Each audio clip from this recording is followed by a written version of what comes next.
Satish, Sumit Satish, Rema Satish, Gayatri Recording Studio।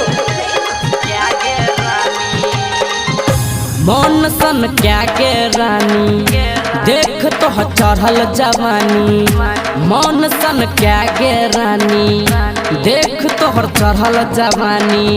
चल बेजे छाती तू हिला के गई गई गई गोरी दुनु सिग्नल देखा के।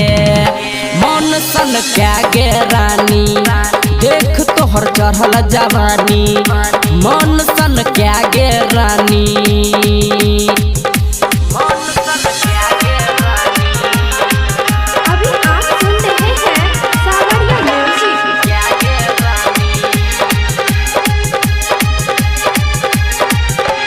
कोमल कलश दुनु रस से भरल छौ। देखैला सब के गे नैना गरल छौ। कोमल कलश दुनु रस से भरल छौ। देखैला सब के गे नैना गरल छौ। चल बेजे ना तू मुस्का के गई गई गई गोरी दुनु सिग्नल देखा के। मन सन क्या गे रानी देख तोहर चढ़ल जवानी।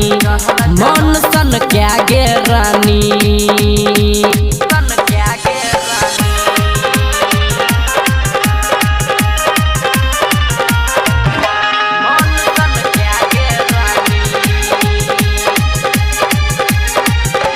लिखो सलेंदर तोरे पर गाना। डीजे गौतम संगे संजय दीवाना।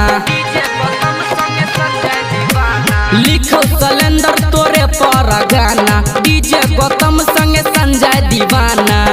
लौजे तो अपना बना के गई गई गई गोरी दुनु सिग्नल देखा के। मन सन क्या गे रानी देख तोहर चढ़ल जवानी। मन सन क्या गे रानी।